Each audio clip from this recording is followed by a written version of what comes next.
mother. I am the third child of 7. She had 7 kids in 8 years, no multiples. What the hell was she thinking? Nobody needs that many kids. I had to share a room with my 4 sisters, 5 of us in one room, 2 bunk beds pushed together, a crib in the corner.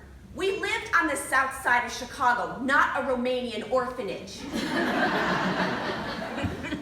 And the only thing that disgusted me more than my mother's penchant for overbirthing children was that she was a smoker. It was like kid repellent. One exhale and we'd all back away. She was like a fire-breathing dragon, only meaner. She smoked during every single one of her pregnancies. But don't waste your judgment on my mother. She'll tell you proudly, I smoked filters. Filtered cigarettes were her equivalent of prenatal vitamins. My mother would write homemaker on every form that asked for her occupation. My dad worked 2 jobs and my mom did nothing. Now remember, this is from the perspective of my 8-year-old egocentric self. So in my mind, homemaker was a fancy way of saying she didn't have a job. My mother was a mooch, a freeloader, a parasite. My poor father didn't even realize this. Probably because he was working all the time because he had to support all these kids she had to have.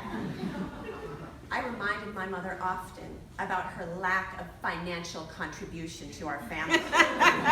And that maybe she should stop spending all her money, all my dad's money, on her cigarettes. Did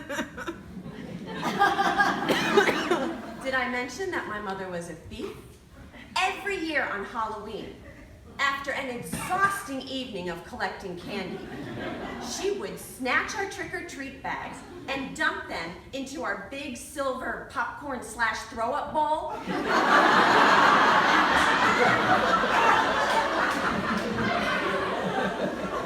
I need to inspect it for razor blades.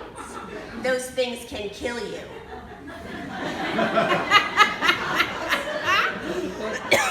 By the next morning, the bowl was on top of the refrigerator, out of reach, and the candy was rationed.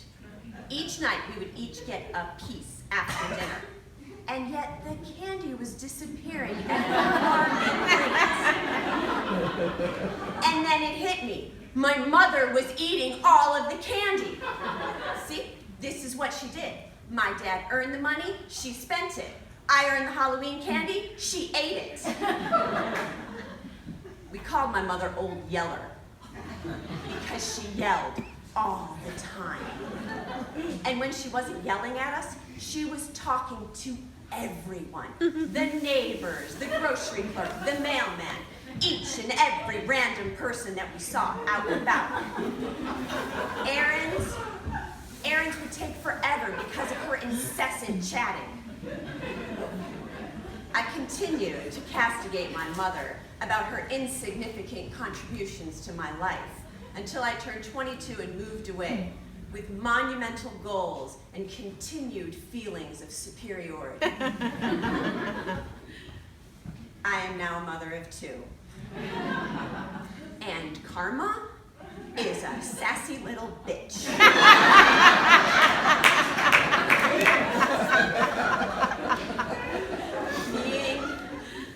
Being a mom is hard. Being a stay-at-home mom is relentless. Being a stay-at-home mom to 7 kids, that had to be like running a marathon barefoot in the snow while juggling knives that are on fire. I don't know how she did it. I'm a homemaker. I don't have a job. I don't make a financial contribution to my family. And every time I have to fill out a form that asks for my occupation,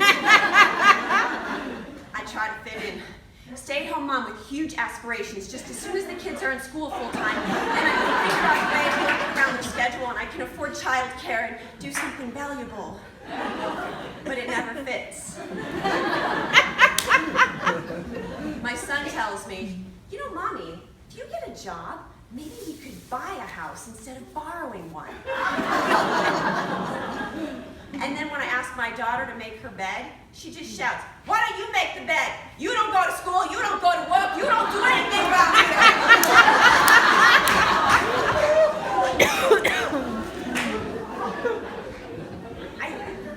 I always thought that my mother smoked so that we would stay away from her protective cloud. And then I read somewhere that nicotine causes pleasant feelings and distracts the user from unpleasant feelings. My mother needed cigarettes to survive. Now, I don't smoke, but I have my own brand of kid repellent. It's my smartphone. I just wave it around and my kids know that they're about to be ignored while I escape to my precious little dopamine-inducing virtual hideaways. My children love to pretend, and there is a recurring theme in our house.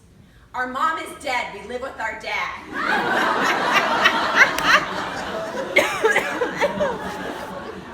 I totally deserve this.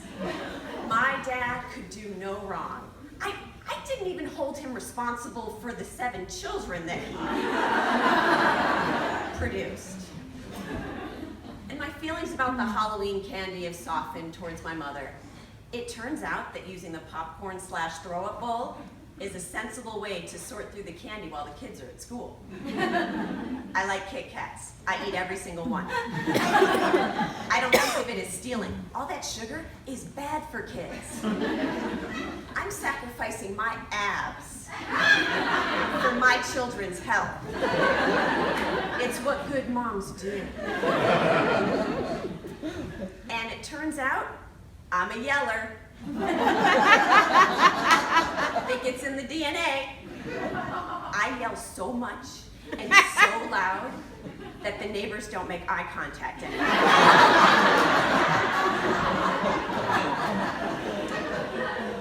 And as far as talking to everybody, I understand now that all those people, seemingly strangers, were my mother's lifeline, as they are mine. I mean, Norman at the deli knows exactly how thin to slice the turkey. And our kids are the same age. Robin at the dentist always has recipes for me, gluten-free, whatever I need. And I live to see Herbert at Trader Joe's because he's like a rainbow in my day. And nothing makes me happier than connecting with a complete stranger in the parking lot just for a brief moment because it reminds me that I'm still me. My mother never cowered when I chastised her. She would just laugh at me. Why don't I make a financial contribution to our family? Because if you had to pay me for all the crap I did, you couldn't afford it.